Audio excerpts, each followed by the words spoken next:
ସଂକ୍ରାନ୍ତିର ପହିଲି ଭୋଗଲ ରାନ୍ଧନ୍ତି ଯଶୋଦା ମା। ଧାନ ଫୁଟି ହେଲା ଲିଆ ସୁଆଦିଆ ଧନୁ ମୋ, ଧାନ ଫୁଟି ହେଲା ଲିଆ ସୁଆଦିଆ ଧନୁ ମୋ।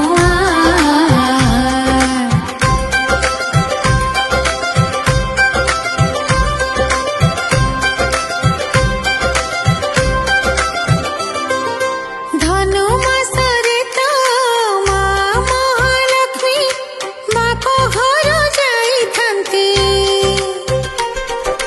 ମାସକ ପାଇଲ ମାତା ଯଶୋମତୀ ରୋଷଶାଳ ସମ୍ଭାଳନ୍ତି। ଜଗବଳିଆଙ୍କୁ ମା ହାତ ରନ୍ଧା ଲାଗେ ଭାରି ସୁଆଦିଆ। ଧାନ ଫୁଟି ହେଲା ଲିଆ ସୁଆଦିଆ ଧନୁ ମୋ, ଧାନ ଫୁଟି ହେଲା ଲିଆ ସୁଆଦିଆ ଧନୁ ମୋ।